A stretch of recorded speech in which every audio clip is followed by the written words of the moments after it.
நண்பர்களுக்கு வணக்கம்.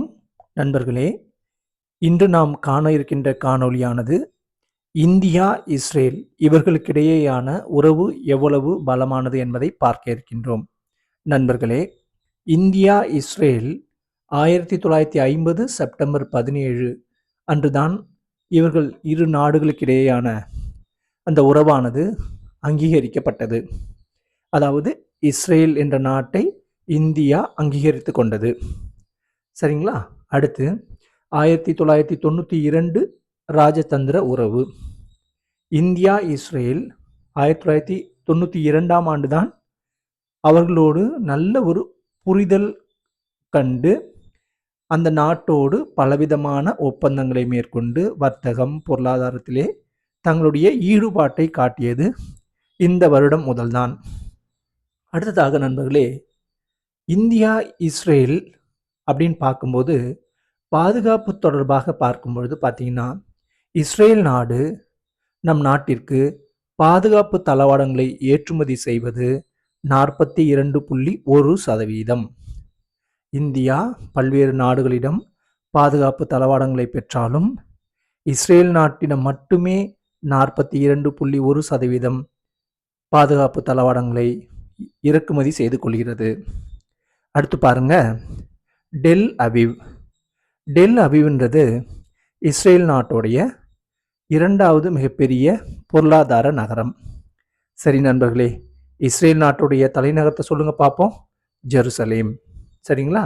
சரி வாங்க, இங்க டெல் அவிவ்ங்கிறது அங்கே தான் இந்தியாவுடைய தூதரகத்தை நாம் அங்கு நிறுவினோம். நியூ டெல்லியில் இஸ்ரேலுடைய தூதரகத்தை நாம் ஏற்றுக்கொண்டோம். சரிங்களா? அதன் பிறகுதான் நாம் இந்த ராஜதந்திர உறவுகளோடு அடுத்தடுத்து நிறைய இடங்களில் அந்த தூதரகங்களை உருவாக்கிய பிறகுதான் இந்த ராஜதந்திர உறவானது மெய்ப்பட ஆரம்பித்தது. அது மட்டுமல்ல, 2017ஆம் ஆண்டு மோடி அவர்கள் இஸ்ரேல் நாட்டுக்கு பயணம் மேற்கொள்ளும் பொழுது அங்கு இந்த வர்த்தகம் தொடர்பான விஷயங்களாக இருக்கட்டும், ஒத்துழைப்புகளாக இருக்கட்டும், புரிந்துணர்வு ஒப்பந்தங்களாக இருக்கட்டும், அனைத்திற்கும் புத்துணர்வு கொடுத்தார்.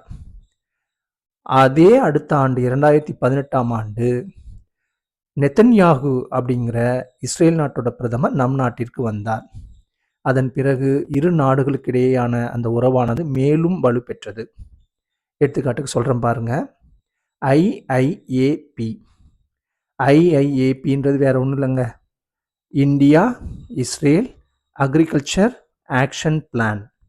அதாவது இந்தியா இஸ்ரேல் வேளாண் செயல் திட்டம். இந்த செயல் திட்டம் மூலமாக தான் நீர் மேலாண்மை விவசாயத்தில், சரிங்களா, நம்ம நாட்டுக்கு, அதாவது சொட்டு நீர் பாசனம், பாதுகாக்கப்பட்ட சாகுபடி, இந்த மாதிரியான டெக்னாலஜி எல்லாம் நம்ம இஸ்ரேல் நாட்டுக்கிட்டேருந்து நம்ம யூட்டிலைஸ் பண்ணிக்கிறோம். அவங்களுடைய ஒத்துழைப்போடு அவற்றை தெரிந்து கொண்டு அந்த டெக்னாலஜியை நம்ம பயன்படுத்துகிறோம். அதனால தான் சொல்கிறாங்க, இந்த இந்தியா இஸ்ரேல் உறவானது ஒரு ஸ்ட்ராட்டஜிக் பார்ட்னர்ஷிப் அப்படின்னு சொல்கிறாங்க. சரிங்களா? சரி, அடுத்து வாங்க பார்க்கலாம். I2U2. ஐன்றது ஐ இந்தியா இஸ்ரேலை குறிக்கும். I2 U2 United Arab Emirates USA. U2 அதாவது பிராந்திய ஒத்துழைப்புகளுக்கு இந்த 4 நாடுகளும் ஒரு ஒத்துழைப்பை நல்கி கொண்டு வருகின்றன.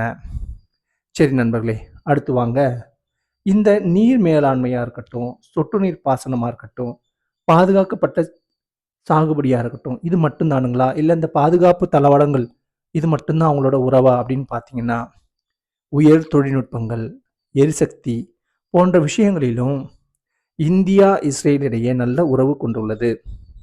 சரி நண்பர்களே, இஸ்ரேல் நாடு நம்ம இந்தியாவுக்கு எப்பயாவது போர் புரியும் போது உதவி செய்திருக்கா? செய்திருக்கிறது. 1971, 1999 இந்த இரண்டு வருடங்களிலும் நாம் பாகிஸ்தானோடு போர் புரிய வேண்டிய சூழ்நிலை வந்தபொழுது இஸ்ரேல் நமக்கு உதவி செய்தது. 1999 கார்கில் போர் நண்பர்களே. அடுத்து பாருங்க, விண்வெளி துறையில் ரைசாட் 2, அது ஒன்றும் இல்லைங்க, ரேடார் இமேஜிங் சேட்டலைட். அது SAT-2ன்றது அந்த சீரீஸ் SAT-1 SAT-2 அப்படின்னு சொல்லுவாங்க. சரிங்களா? அந்த செயற்கைக்கோளை நம்மளுடைய இஸ்ரோ வந்து விண்வெளிக்கு அனுப்புச்சு. அதில் இஸ்ரேலுடைய அந்த பங்களிப்பும் உண்டு. அடுத்து CEPA comprehensive economic partnership agreement. சரிங்களா? விரிவான பொருளாதார கூட்டாண்மை ஒப்பந்தம். இதுதாங்க இந்த 2026ல் இந்தியா இஸ்ரேல் கூட நல்ல ஒரு ஒத்துழைப்பை எதிர்பார்த்துக்கிட்டு இருக்காங்க.